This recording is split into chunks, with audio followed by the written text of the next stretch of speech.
Alright, so here are a couple simple tools that you'll need to do this job. Most of them you'll know by hand. I'll run through what those sockets and stuff are real quick. That is a 11mm wrench. That's a snap-on O-ring or seal puller, whatever you want to call it. I call it an O-ring puller because that's what I'm going to be using to take it off of. And that's an 8mm shallow socket. You can use shallow or deep. Shallow works a little better because the heads on these bolts aren't very long. And then that is a 1/2 inch deep well, but you can use a shallow as well. You can swap either of them, shallow or deep, doesn't really matter. But 1/2 inch and then 8mm. The 1/2 inch is for the inside of the tank. There is a mounting bracket that holds the filter actually on, so we're going to need that to take it off and to retighten it. I like using 1/4 inch stuff when I'm doing little jobs like this because it helps me get into tight spots a little easier. So once again, 11mm wrench, 1/2 inch socket, 1/4 is what I use, and an 8mm socket as well. So those are the tools that you're going to need. Nothing fancy. You can do it with pretty much this stuff right here and do it in not very long at all. And you're going to hear me refer to a kit that I bought here quite often. So quick little rundown. The kit that I bought, it is a Blizzard pickup tube and a suction filter. Plow hitch is what I bought. So basically, if you even look up a hydraulic filter for a Blizzard plow, it'll come up. But the product number that I have is 48316, and again that's 48316, and it's a Blizzard pickup tube and suction filter snow plow. So what we're going to do first, of course, is take the cap off. You got to take the plastic cap off of it, and then we're going to take the cap off and take out of this drain plug right here. And I already loosened it for this video so it'll go a little quicker.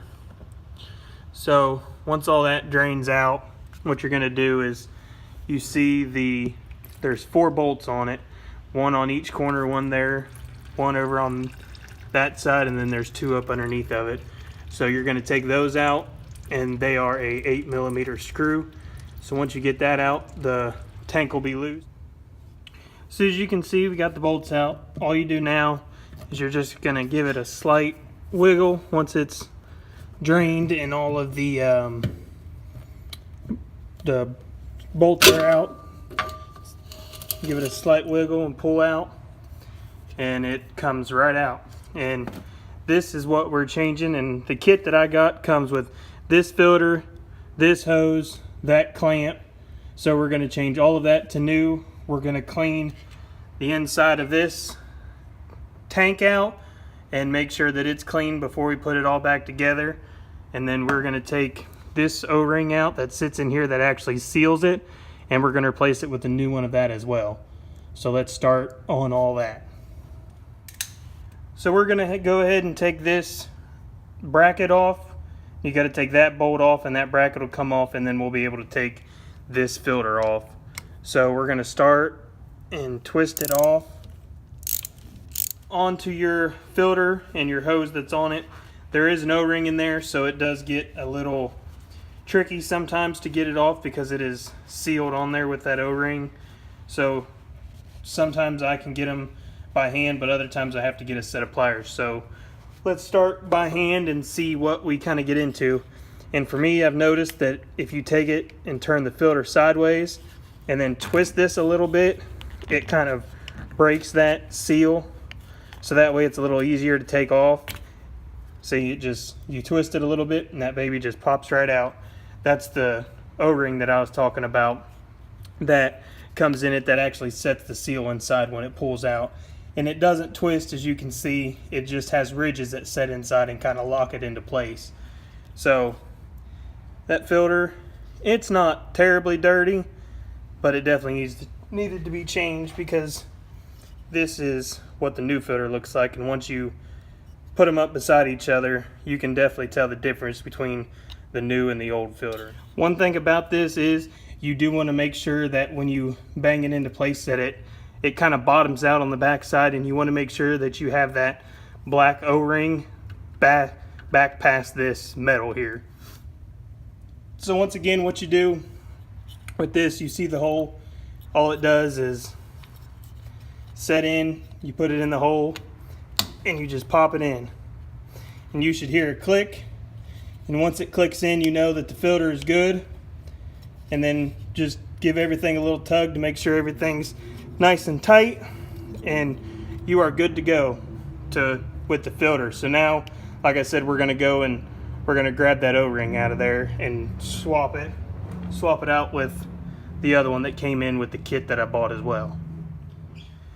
So now we're gonna go ahead and grab this O-ring out of here and pop it out and try to remove it without messing up any of the wires or anything hanging back there. So we got that one out, and here's the new one that we're going to replace it with. It didn't look bad, but with taking the tank and taking everything off of it, I just didn't want to take the chance of having a bad one and then being down with the snowplow. So it's easier if you just buy the stuff and replace it instead of tearing it apart and then finding out that you actually have something bad and you don't have the part to replace it with. So it's easier if you just buy the stuff that comes with it. So that way, even if let's say you're taking the tank off and this O-ring comes on the side of this metal right here, and it's not sharp, but it has an edge to it. So if that would roll up and that tank would cut that O-ring, the only thing that actually holds that tank into place and holds the vacuum is that ring. So if this is to be ruptured, if this gets a cut or anything in it, your fluid will start to leak out of it, because all that tank does with those 4 bolts is basically just hold it into place.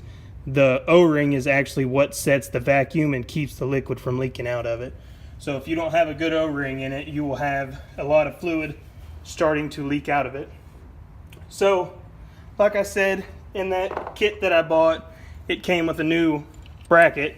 So we're going to put the new bracket in it, and it didn't come with a new bolt, but most of the time, if you're careful, you can reuse the bolts and different things like that. But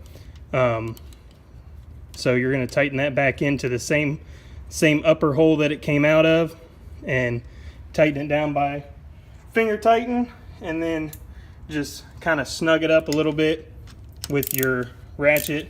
Get it to where it's snug and pretty tight. You don't want to over tighten it, because it does bottom out as well. So you don't want to over tighten it and taking the chance of cracking anything inside of here. So get it not super tight, but tight enough to where you can put a little bit of force on your ratchet and it doesn't spin anymore. So after all of that, and that's tightened and that bracket's back down, everything now is back into place. So we can get back to setting the tank on and putting our new bolts back in the tank to hold it on, so that way we can start to refill the system and then function the plow to make sure that it works. So with this, you want to make sure you remember which side is the side that has the breather on it and the side that has the drain plug on it, so that way you don't accidentally put your tank upside down. And it's kind of easy to remember with this sticker on here. But what you do is you feed it back through. It should be pretty easy. Make sure you don't pinch any of those solenoid wires or anything like that up in it. So hold those to the side, and all you're going to do is line your holes up and then push your tank back on. And you should feel, as you're pushing it on, kind of the vacuum starting to form, and figure out why your O-ring is important, because if that doesn't feel hard to push in, there's something wrong and you need to check your O-ring. But if it goes in without too much of a hassle and it sets on and you can feel that O-ring suck into it and create that vacuum and line up your holes, you should be good. And kind of like the beginning of the video, I am not going to show you tightening all 4 of these, because that'd be kind of boring. So I will run one end to kind of show you what it looks like, and then after that I'm gonna run them on and tighten them up. So I'll put this, I might put these top 2 in. So you're just gonna twist those back on, twist this one on over here, make sure you don't cross thread anything. They go right back in the same holes, and then once that's good, you can tighten them up with your ratchet. Now don't over tighten these. because they should just be snug, very snug, because they do have the, I don't know, the ridges on the bottom of it, so it will start to cut into this.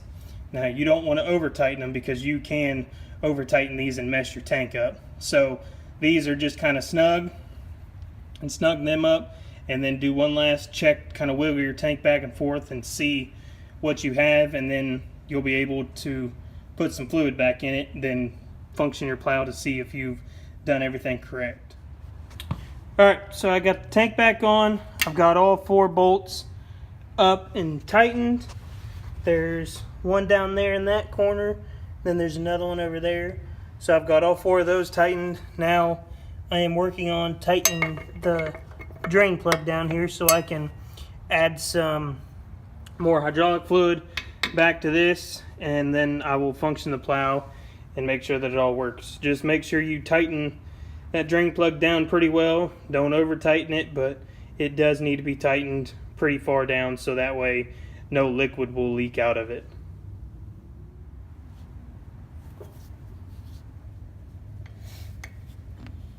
So now that it's tightened down about as far as I can get it, we're going to go ahead and start adding some fluid. And for me, for this tank right here, it takes about 2 quarts to fill it up, and you're supposed to keep it 1 inch below the thread lines on here is what it says in the owner's manual. So for me, that's about 2 quarts, 2 full quarts. So once I put that in it, make sure I'm going to run through it, make sure there's no leaks, make sure my tank is tight still, make sure my drain plug is tight. I'll put the cap back on it, and I'll leave this undone for right now. This is more of the boring part, trying to get the oil back into the reservoir. We do use Blizzard oil. We try to stay brand loyal, so that way we know the stuff that we're putting in it is meant for this hydraulic system and meant for this plow. So we do use true Blizzard oil. It's just the normal hydraulic oil that they sell.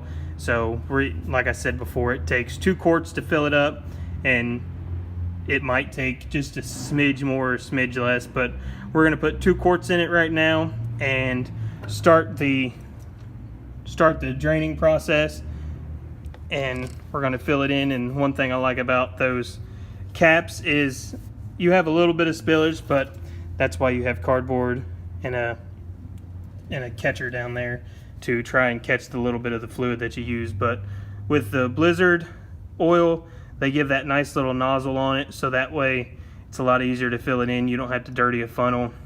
You just cut a little bit of the top of the tube off and gently squeeze the bottle, and it comes out. And this, like I said, this is the boring part that takes a while. But if you spill any, once again, that's why you got cardboard and a catcher down there.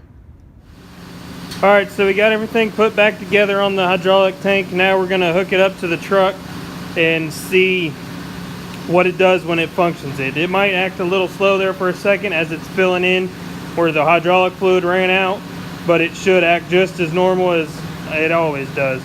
So let's start hooking it up and see.